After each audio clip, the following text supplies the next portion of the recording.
Happy Monday and welcome into the PHNX Sun Devils show. I'm Anthony Totri. He is Shane Diefenbach. Yeah, I am. Sean DePaz is still gone. Did you forget my name for a second? Well, I was going to call you Sean for a second. Wow. Yeah. It's okay. It's okay. Because you're Shane Diefenbach. You're one of one. Yeah. Sean DePaz was like one of what, 50? 15. I Yeah. would say. Oh, 15? Yeah. Okay. Yeah, Sean's going to be back, what, tomorrow? And then you leave. No, not for a while. No, but you're just gone tomorrow. Yeah, I'm just gone tomorrow. Okay. Well, let's get right into it. We're do it. joined now by the Athletics' Tobias Bass, here to talk all things Arizona State basketball, the transfer portal, the Pac-12. Tobias, first and foremost, man, just thanks for hopping on this morning. No problem, man. Thank you. Down to come on anytime. Of course. You always say morning. It's 2 p.m. It's morning for me. Yeah, I know. It's morning for you. somewhere, I right? was about to say it's the afternoon. But It's morning for somebody somewhere. Okay, always somebody's morning just for you. now waking up. Tobias, just what kind of update can you provide us in terms of Arizona State basketball incoming transfers? They've obviously got a few guys that have entered the portal, and I'm hearing Adam Miller's name, the former LSU guard. His name just keeps popping up anytime I hear anything as it relates to Arizona State. Yeah, he's definitely one I would definitely look out for. Because you guys lost a couple guys in the portal, a couple decent sized pieces, so they're gonna have to replace those guys. And I think Adam Miller would be perfect. He's a big time scorer. Was I believe a 5-star recruit coming out of high school. Dealt with the injury early in his career. Had an okay year this year, so he's definitely one to look out for. You guys have reached out to a bunch of people: Sean Phillips, Hunter Silas, Puff Johnson. TJ Bamba was one, but he just cut his list to two in Nova and Georgia Tech. I thought that was interesting. And then Johan Traore is another one. Yeah, we saw that news just when we were running the countdown. And I was like, Villanova and Georgia Tech? It's interesting. Yeah. Bobby Hurley is a guy that's really attacked the portal in these last couple of years, obviously losing a bunch of pieces as well. What makes a coach special in that regard of finding pieces to fit your program? Is there like a skill that you kind of see that's consistent with a lot of these coaches? I think one thing is you got to have to know these kids for a while, because there may be a kid you may have liked him a couple years ago. He might have been a sophomore, junior in high school. He grows up, he goes to a school, wherever he goes, but you have a relationship with that kid you may have built with before, or you may have known that kid. So a few years down the line, he enters the portal. Oh, yeah, I know that kid. I have his information. He should remember me. So when I reach out, it's a familiar face, familiar name. That definitely plays a role into it, because you have to recruit everybody now, because that one kid that he may not be good enough. He may be good enough in 3 years, 2 years from now. So I think that definitely plays a significant role in it. Absolutely. What about in terms of recruiting guys back? We brought up at the start of the show just some of the guys that have already entered the transfer portal for Arizona State. Obviously, Devan Cambridge, the latest one, but you look at an Austin Nunez or a DJ Horn. I know Enoch, he committed, I want to say last night or just over the weekend to Fresno State. Is there any chance that ASU and Bobby Hurley are able to recruit any of those guys back? I think there's always a chance. I just think it would be tough. So like Nunez, he's a Texas boy from where I'm from, so he's gonna go visit Ole Miss and Notre Dame. He hasn't come up with the dates yet, but he's gonna go visit those two schools soon. So I guess the thing that's kind of tough is like he knows what Arizona State is. He's been on the campus before. He kind of knows. So when he goes to Ole Miss and Notre Dame, it's kind of they might get his last visit per se. So they're going to be the last thing that he hears before he maybe makes a decision. I'm sure he'll schedule more, but as of now, those would be two of the ones that get it. So if he goes to Notre Dame, he's having a good time. It's kind of hard to say no when you're on the campus. Mm-hmm. Same with anywhere else he may go. Yeah, he's a guy that I think guys were fans of ASU specifically were kind of shocked about leaving. Do you find I know obviously the landscape's changing every single day, but do you find like reoccurring themes as to why players are leaving now? Is it a lot of people are sort of assuming it's NIL, but is there any other factors that you find popping up more often than not? I think NIL is definitely an option. But I think too, sometimes they may feel the grass is green on the other side. They have handlers, they have people in their corner telling them, X, Y, and Z. And these kids are young. People gotta understand. Some of these dudes are 18, 19, 20 years old. I can't speak for you. When I was 18, 19, or 20, I probably wasn't making the best decision sometimes. And that may be leaving or staying. So I think they have that in their corner. Some of them, they just want a better opportunity. I think that fit is more important than the actual talent. So if a kid feels that said school is better for him, he might want to go explore that option. Of course, kind of zooming out from Arizona State and just taking a look at the Pac-12, some of the bigger players you already brought up, a TJ Bamba. But in terms of like a guy like a Harrison Ingram, is there any update on where he might land? They're going to be super quiet about that. I know Kansas would make sense. Obviously, they lost Jalen Wilson. They feel that he could be a replacement for him. I know that he spoke on the phone today with Coach Calipari in Kentucky. Michigan's also another big name school that's also reached out as well. So there's no, I guess, real update yet. But I think as time goes along, you'll probably start to see him visit a couple schools. Absolutely. Yeah, and zooming out even more, I mean, because these last like 3-4 years, I mean, the transfer portal has just gone wild. Do you foresee it getting even crazier where rosters are like professionals, where you have these players and then it's basically free agency? Or is this kind of the pinnacle and we're going to see it trickle back down? Or is it kind of going to keep getting crazier? I think it'll get crazier because this is one of the first times I think in college basketball where the player has leverage. As in years before, you transfer, you got to sit, unless it was for very few reasons, and even those were even hard to get a waiver. So in this era, the player has power. Some kids, they already may have a 1 foot out the door. You coach a kid too hard, he might leave. You yell at him too much, he might leave. So it kind of makes it hard for coaches to even something. I mean, I assume a coach will coach his guys hard like he always has, but it makes it hard for them. I know that some coaches they've been coaching for a while. They told me they probably won't be coaching too much longer because it's too much with the NIL in the portal. What do you think about that? Or do you think that's obviously? I know a lot of us share the same sentiment where players should have the say in it. I mean, it's them that are playing Right. after all. But what do you think about it and the landscape? Do you think it's good or bad for college basketball? I like it. I mean, it's definitely different than what we've seen, but at the end of the day, they're the ones on the floor. They're the ones making jump shots, sweating, bleeding every day. So I think it is good for them to be able to, see what they're working. I think that generally speaking, it's good. You have a kid, he may be at Gardner Webb, for example. He plays well there for 2 years.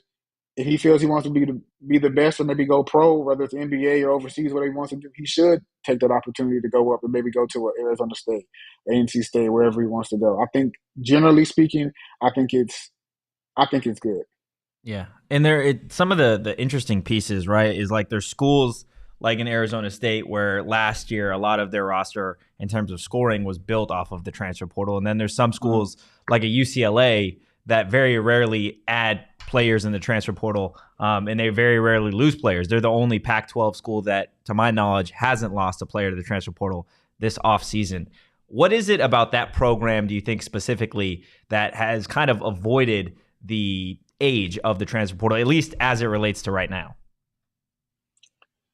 I guess it would be, some of the guys they're going after. I mean, one, two, it's hard to turn down LA. I mean, it's just hard. It's hard to leave that type of place. And I think that he's just getting guys that fit him culturally. You look at like another school would be like Villanova. I know they've lost guys before, but in Virginia's the same way. They don't go after the McDonald's All-American type kids. They go after kids that fit Tony Bennett's system specifically. And they're honest with them from the jump. Hey, look, we don't get the one and done kids. You're gonna be here probably 3 years roughly. Not saying you can't go to the NBA. DeAndre Hunter, Kyle Guy, it's Ty Jerome, but you're probably going to be here for a while. So if they get those type of kids that are one not looking for the NBA immediately, but also are humble enough to be able to stay there and want to build something special, that's one reason why those teams are good every year, and also a reason why they're not losing guys.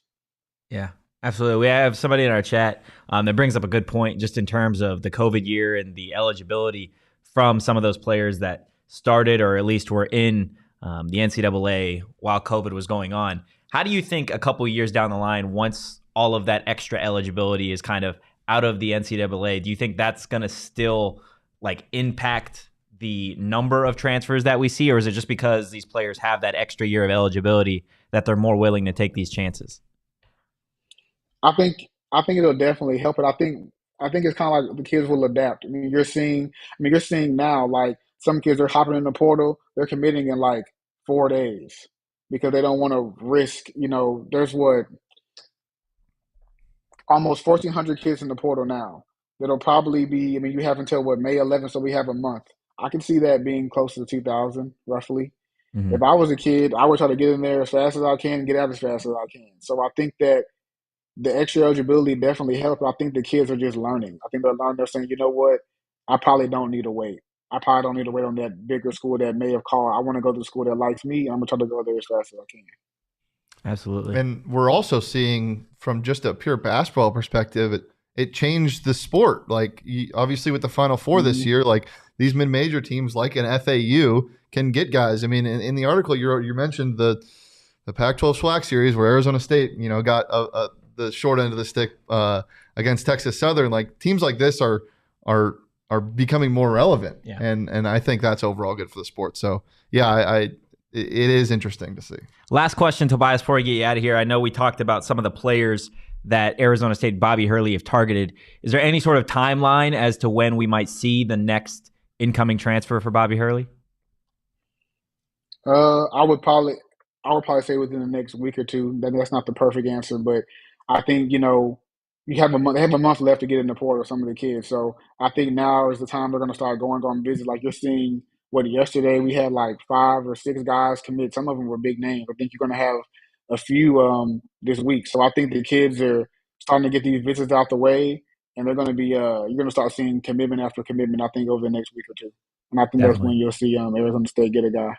Of course. Tobias, thank you, man. We appreciate your time. No problem, man. Thank you. Shane, in terms of, I want to dissect a little bit of what he had to say in the discussion in terms of NIL and the transfer portal, because I thought it was interesting to say that players, it's more of like you want to get in and you want to get out. You don't want to be like waiting in their transfer portal. Do you agree with that? Because I feel like there are players that some of the bigger time players, whether it be a Puff Johnson or whoever, like if they wait longer, there are more schools that are going to reach out. Like if you're a smaller player, almost, does it make more sense to get in and out? I mean, I think it's player by player basis. The thing that stuck with me is what he said, which ASU fans know too well, is they got people in their ear all the time. They got handlers and just these guys that will tell them anything, and the grass is always greener. Like, but that's why I don't blame the coaches every time, because you guys talked about at the Pac-12 tournament, your Mick Cronins of the world who are chirping and yelling and screaming, and it might not work with one guy, but it works with that team because, as you said, they're the only person not to lose a transfer so far. Yeah, I mean, I think it's a player by player basis. It's going to be really interesting. If you missed it at the start of the interview, just some of the players, the bigger name players that you could see ASU continue to go after, and Adam Miller, who I've seen, again, a lot of, was at LSU last year. He's got 3 years of eligibility left. I know Illinois is recruiting him hard too. And then obviously Puff Johnson, which we've kind of been talking about really since the end of the season. In terms of Devan Cambridge, who we haven't really been able to talk too much about just because he decided to enter the portal over the weekend. What is ASU losing in a guy like Devan Cambridge? Excitement. I'm so sad about it. He giveth and taketh, the transfer portal will do. You're losing aside from stats, points. You're just losing points. Again. And I don't want to name stats, but 12 or whatever a game. Yeah. But the biggest thing is that excitement that only Bounce Man can bring you. We saw it in the Washington game. ASU won a basketball game because of dunks. That happened. And it was because of Devan Cambridge. You're losing supreme athleticism that'll help you on defense and offense. But I think overall you're losing part of the vibe of this team, and that really sucks because now your Warren Washingtons and Frankie Collinses might not be as inclined to come back. I think Frankie's coming back. I don't know if Warren's coming back, but it's sad. It's definitely, it's tough to like.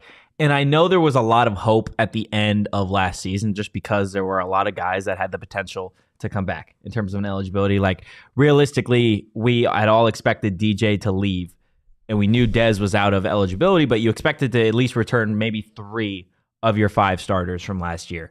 At this point, you get Jemiah Neal back, which is huge. He figures to be a big player for Arizona State next season. But outside of Jemiah right now, right? Obviously you've got the 2 transfers in Malachi and Kamari, but like I don't want to hit like Yeah, you I know we had this conversation, but like is it at all starting to worry you? No, because look, when I say it sucks, like Coach MV says, I don't mean it like it sucks. This team is now 5 games worse. No, and there's still a lot of time. Because the only reason why it sucks is because I'm selfish. Because personally, I want to root for a guy like Devan Cambridge, who I've become accustomed to. Yeah, like, this is what we like. We like comfortability. We like, we like going back to our house and sitting down and watching the same Netflix series over and over again because it's comfortability. I like rooting for the same players over and over again because it's comfortable. Your Remy Martins are really fun to root for because you remember this memory and this memory. And with the transfer portal, that's just not a thing anymore. So when I say it sucks for me because I'm selfish and I want to root for this guy. Yeah. I don't think it's going to suck for the program because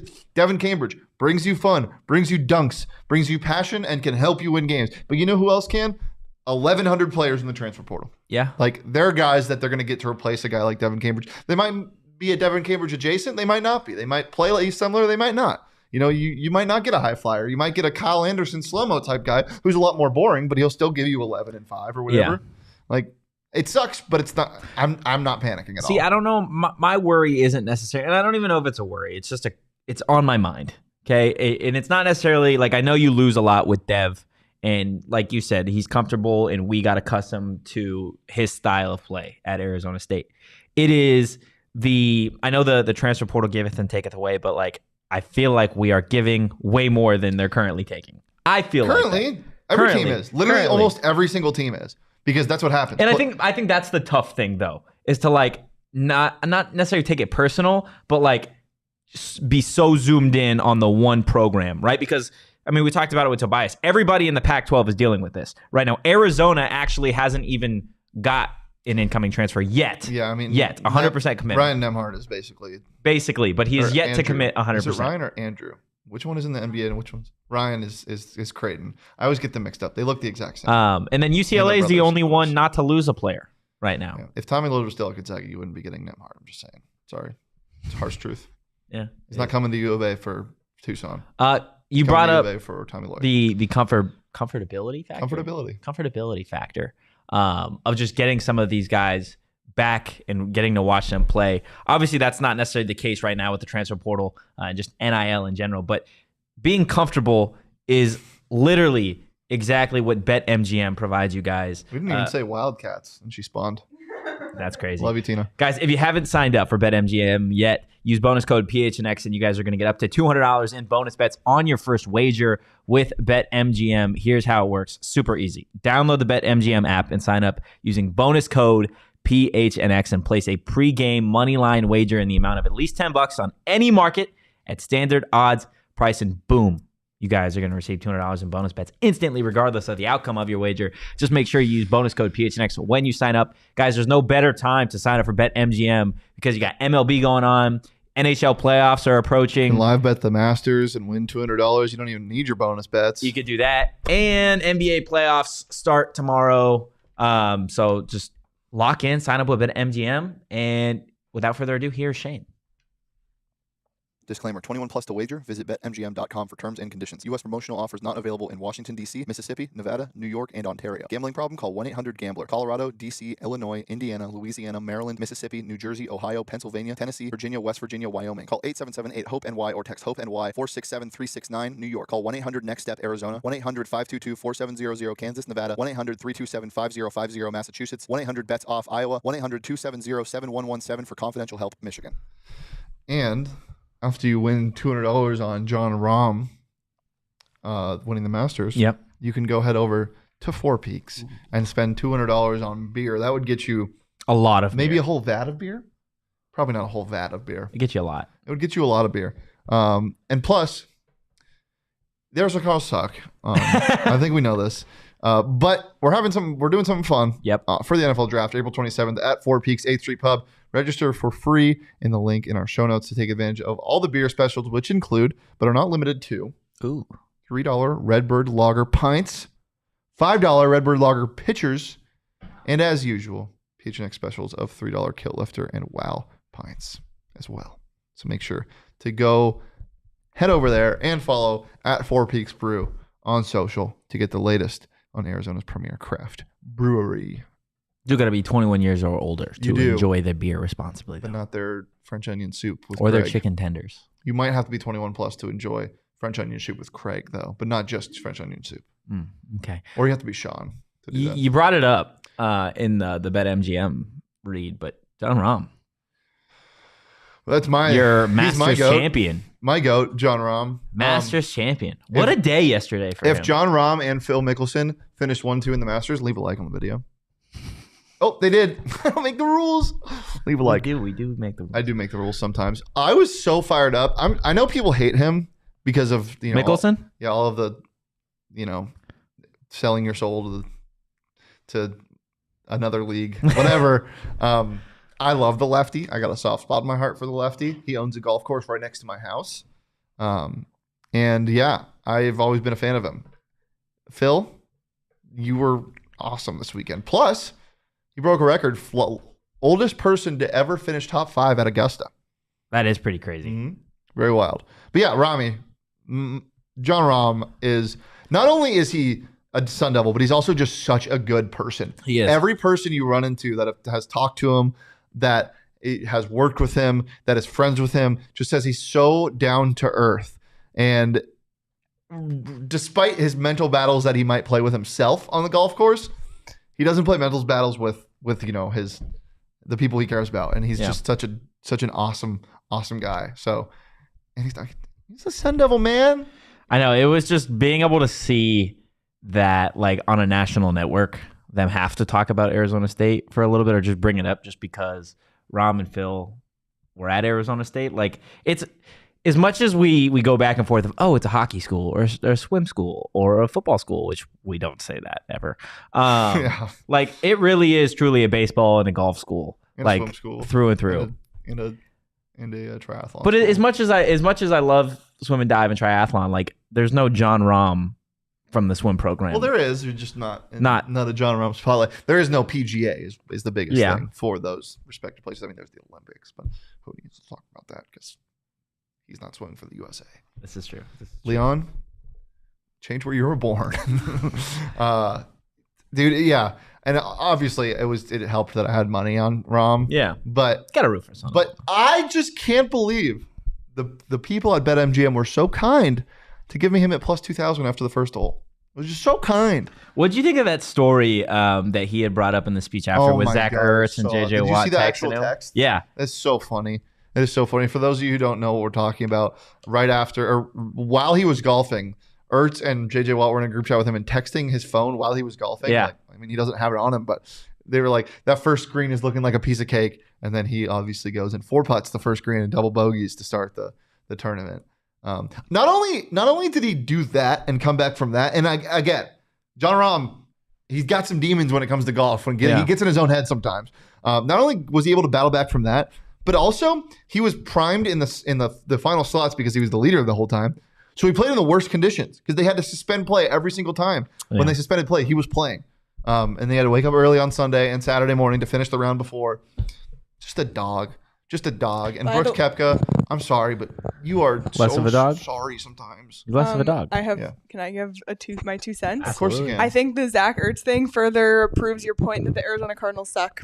Yeah, I think it does too. Oh, poor Bo. JJ Watt doesn't suck though because he's no longer an Arizona Cardinal. Now they suck even more. And Zach Ertz doesn't suck either. I love Zach Ertz, but I was just trying to support your argument. Probably the cutest tight end in the NFL. The cutest tight end. Absolutely. Oh, this is. Come on. I don't know. I'm trying to think of a cuter tight end. You can't. Can you? Oh, are we talking? Zach Ertz is pretty. Well, Travis Kelce. He's a good-looking guy. Yeah. Travis Kelce steps out though. Like he's probably got the best drip. I would say Zach Ertz. Travis Kelce with a beard. The beardless Travis Kelce looked weird. I've never even seen beardless. Oh, you haven't seen that, dude? He looks weird. Is it like a bear with no hair? Have you ever seen a hairless bear? No. Holy shit! Look that up. After the Travis Kelce no beard. That is scarier. Look at this. Oh no! Oh my god! Yeah. Zach Ertz, cutest tight end in the NFL. Beardless Travis Kelce, scariest. Ooh, also, mustache though. Mustache kind of goes crazy. Also, nobody else left a like on the video. I made some rules. Leave a like. Hairless bear right now. Hairless bear. Oh, this is terrifying already. What the hell? That just looks like a dog in a rat costume. Yeah. Jose taking offense to us making fun of the Cardinals. I'm sorry, Jose. It's just we don't actually think they suck. I mean, well, they're not very good, but we just like to throw shade at Bo, not the actual organization. Same thing, right? Yeah. It is what it is. Ooh, JJ Watt is the Pats run starter. Anyone else running? We are not because we're going to be at Illegal Pete's. we're going to be a little Illegal Pete's. We're going to have a beautiful morning starting at 10 a.m. Join us. $3 margs all day long, correct? Yeah. Guys, if you haven't heard, come to Four Peaks because we're going to be there. We're partnering with Illegal Pete's, Activate ASU to put on a dope event in Tempe Saturday morning, April 15th. The spring game is at noon, right? Officially, it is going to be starting It's supposed to start at at noon, yep. Come pregame ahead of ASU football's spring game with us. Again, we're going to be out there. I know some other people from PHNX are going to be out there as well. And like I said, you guys can enjoy $3 margs all day long. Boom. There's the graphic. Illegal Pete's is going to be your go-to spot for burritos, buddies, and get this. Margaritas? Beer. Oh. Yeah, good try, though. Have you ever had one of those margs that has like a beer on it? You know what I'm talking about? Yes. Why? It's so good, though. What? I don't know what it's called, but it's so good. I'm going to Mexico at the end of this month. Are you? I'm so excited. I can't actually. I was supposed to go to Mexico this weekend, but I can't because of spring game. Why were you going to go this weekend? Just family, friends. Nice. Yeah. Tragic that I can't go, though. Well, I would say the spring game is more fun than Mexico, I mean, yes. for being honest. Absolutely. The spring game last year, no. It wasn't would- a spring I would- game last year. Well, what was it called? A showcase. The spring showcase. I would have rather gone to Mexico. For sure. I wish they would put the spring showcase or the spring game on a specific network or television place to watch it. CW? No, not even like a little bit. Like if that actually happens, I'm gonna cry. I was thinking more Fubo, more Fubo TV. Yeah. That would make. Well, I guess I don't know if it would make more sense. Would it? Yeah, it would. It would make way more sense than CW. I hate the CW. Because Fubo, actually a great place to watch stuff. Fubo TV, they got 140 plus live channels of sports, shows, movies, and news. Stream live TV from any device and watch the most Arizona sports for the lowest price. You can start watching immediately with a 7-day free trial. No contract, no cable, no hassle. Just sign up and start watching. You can do it on your phone, people. Unlike Valley Sports app, which crashes a lot. Yes, this Fubo is true. TV doesn't crash a lot, and it broadcasts all the games that you need. Plus, you can record stuff. $1,000 or $1,000 hours of DVR included at no extra charge, so no dollars for all of that cloud watching. Just like how you can watch clouds outside for free, you can stream and download on your cloud for free. Plus, there's a ton of college hockey that was on it. Obviously, not anymore. Shout out Sam Lipkin and Quinnipiac for winning that. But there's just a ton of other things to watch. And you can watch Valley Sports with Fubo TV. So use the link in the description to sign up for 15% off your first months of Fubo Pro. We got Canada USA, IIWHF, WIIHF. Oh, I always do this. I never know what you're talking whatever about. it is. Canada USA women's today 4 p.m. Watch that. That's gonna be a banger. Get it on your over TV. on that. You can get that on BetMGM. 5 goals. The over for that game. Are you kidding me? Canada kind of slacking. I like USA money line. I love how you turned it into a bet. Well, yeah, I took it. Joe, Spring 22 Showcase postgame was a classic show. Yeah, we were just pissed off. Yeah. You remember that? Yeah, I We do. were just I remember pissed there were off. fireworks and stuff going. Like it was Yeah. in the background. It was obnoxious, to be honest with you. Guys, plus we already brought it up. The Suns, they got postseason basketball getting ready pretty soon. You can watch Suns on Valley Sports, Fubo TV. Use the link in the description to sign up for 15% off your first month of Fubo Pro. I did say that. I'm just double checking. Yeah, appreciate it. Just gotta run it back. It is what it is. So we've talked ASU basketball and who we could potentially see added to Bobby Hurley's roster here in the next week or two. We've talked Jon Rahm. Let's talk about Arizona State baseball for a second because they cracked the top 25. Willie Bloomquist, dude, has this team firing. And I know we talked about it last week I want to just like maybe prefacing the potential run that ASU could make down the stretch in terms of Pac-12 play and just the postseason. They're real. They're here for real.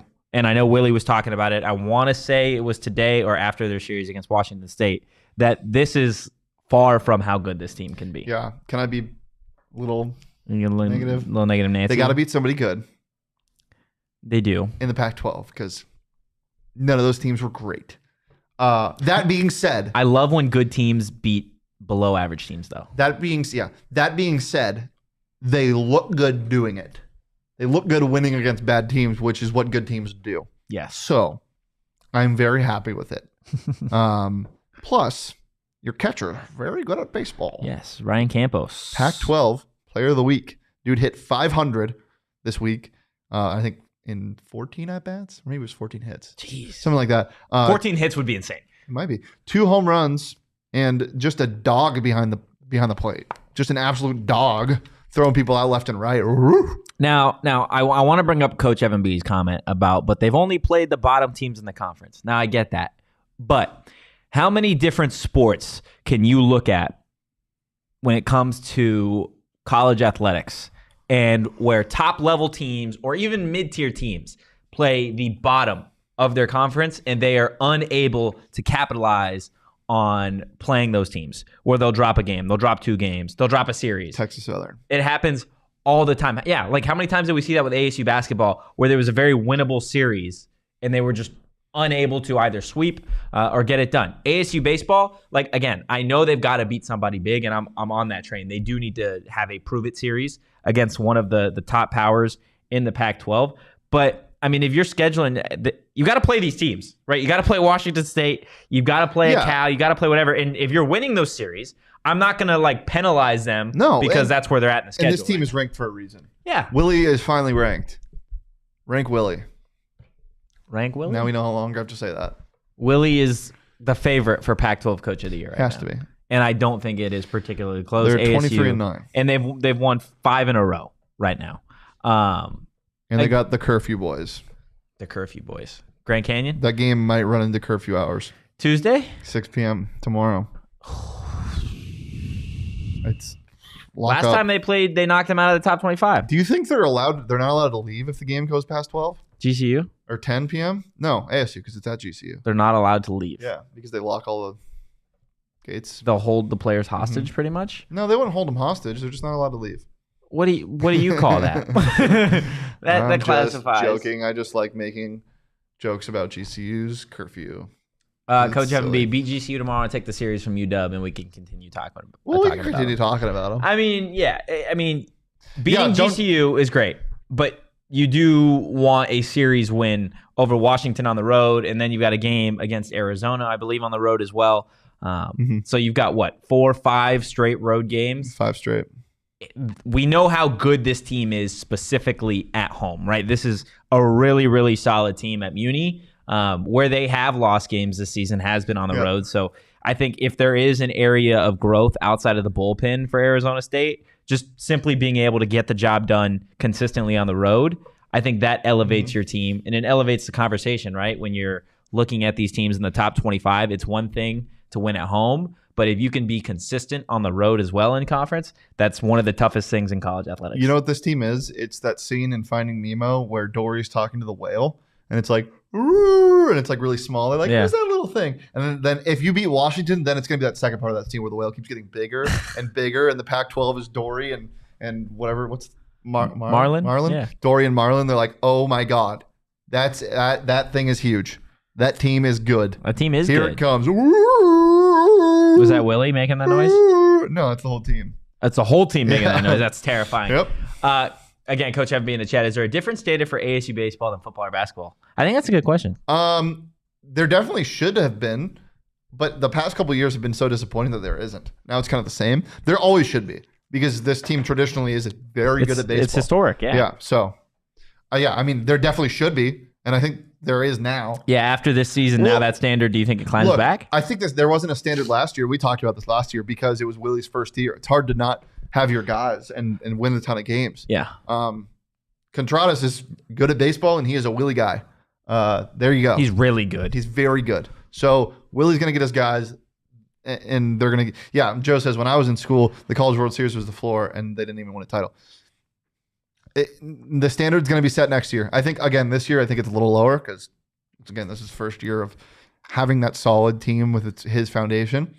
Next year is going to be, all right, let's get back to the elite of the elite. Let's be in the top 10 nationally, and we got to stay there.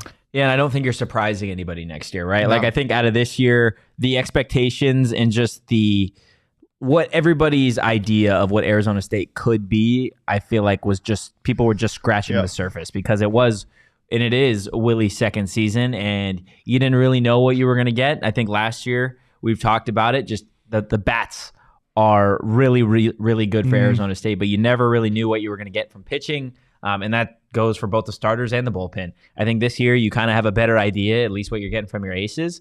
But still, the bullpen in terms of pitching down the line is frightening, especially when you have to face some of those better teams in conference. I think that's where you're going to learn a lot about this team is in those later innings against a Stanford, against a UCLA, against a Washington. That's where you're going to really see what this team is made out of. But by no means am I going to sit here and say that this team doesn't deserve to be in the top 24 or that they're not a real threat in the Pac-12 because I think you don't win 5 straight for, I want to say, the second time this season without being a pretty damn good college baseball team.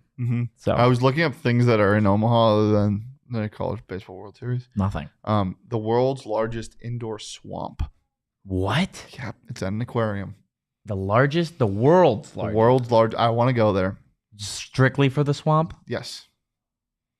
Why? I'm just kidding. I wouldn't fly to Omaha for a swamp. That'd be really weird. Yeah, I just hear swamp and I immediately think of Shrek. Aquariums, goated. Aquariums Love are a aquariums. top 5 thing Yeah. of all time. Mhm. Like next to sleeping and breathing, aquarium is probably 3. What's one? Sleeping? What No, about breathing is pretty high. What about eating? Eating's right behind aquarium. I'd say Wow. eating's 1. I would say eating is one. Eating is Before breathing? Eating is the Yeah. greatest thing of all time. Breathing, I just take for granted. Just above peace treaties. One more time? Didn't catch that. What's Zestos, Joe? Zestos? Don't sleep on Zestos. Stop whispering, Tina. I'm sorry. Sorry, Tina. I'm sorry. Tina. Guys, Burrito Express. We talk about it. No, that's 1. What are we saying? Yeah, you're right. We talk about it every day. And if you haven't been to Burrito Express, can you guys just trust us for a second? Okay? We try and do our best. People trust us. Do they? Yes. Well, the people that listen I to would the show, hope they trust the us. people that listen to the show and haven't tried Burrito Express, I need you to have just a little bit of faith.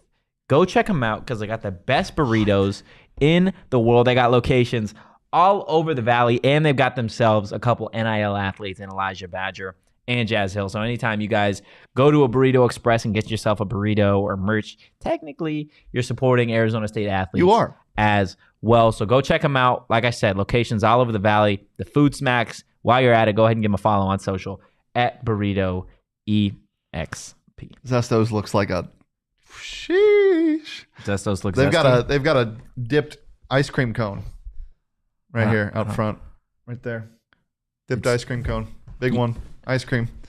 Dude, ice cream cones are goated. I'm gonna try it. Especially the ice cream cones like at McDonald's that they have where it's the chocolate dipped ice cream cone. Yeah. I haven't had an ice cream cone in a minute. I haven't either. I've had ice cream. I haven't had ice cream. Not in a cone. minute. Just because, Yeah. lactose intolerant. Yeah. But I'm working on tolerating it. Yeah. Guillory told you. Yeah, I'm working on tolerating that. I can't tolerate getting gas from anywhere but Circle K. I can't tolerate it. Can't do it. I'm not even pissed a little off bit? now. No, I'm thinking about getting gas from somewhere else and I'm getting angry. It's okay. I'm so fed up. My face is as red as Circle K logo. It's pretty red. It is. Stock up on March.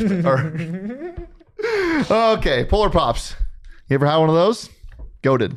They are The goated. gas there smells better than any other gas. That's just from a pure Shane perspective. Don't sniff gas. Don't do that. But disclaimer, don't sniff gas. But if you're like getting gas and you gotta breathe. I breathe through my nose. I'm not a mouth breather. and sometimes I smell gas. And I'm like, that's some good stuff. Only gonna get that smell right here. at Circle K. Again, gotta say it again. Don't sniff gas. Don't do that. Your iced coffee though, you can sniff that. We'll can. drink it, but don't. Does iced coffee smell? Yes. Okay, I was just curious. Iced coffee, just $1.89, and you get 12 packs of beer that you shouldn't be sniffing, should be drinking. Just $9.99. Plus, buy 2 get 1 free Fast Twitch 12-ounce bottles. And right now, You can get a dirt bike.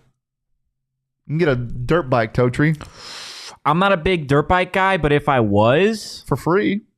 I mean, I'm here for anything for free, to be honest with you. Right now, go in store. You can get a bunch of stuff, a bunch of Rockstar, some energy. Need those. Yeah, definitely need those. Buy 2 or more 16-ounce Rockstar energy drinks for a chance to win a Husqvarna FC 450. Look it up. That sounds like it goes fast. Look it up. Make sure you're not missing out on all of this great stuff. Head to circlek.com/store-locator. That's circlek.com/store-locator to find Circle K's near you.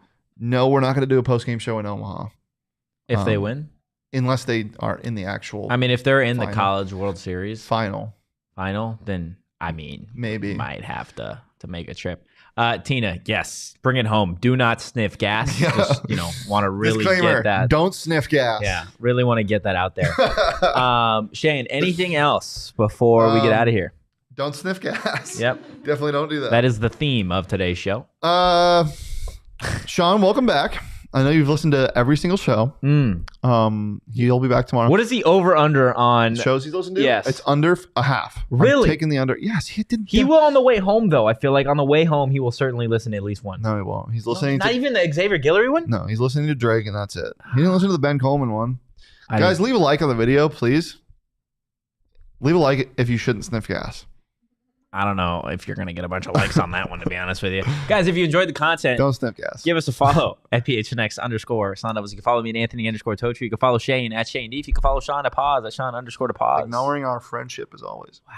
Yeah, when he's gone, he really is gone. Guess we'll see him on Tuesday, though, and we'll see you guys tomorrow at 2 p.m. to talk ASU football. But for now, peace. Don't sniff gas.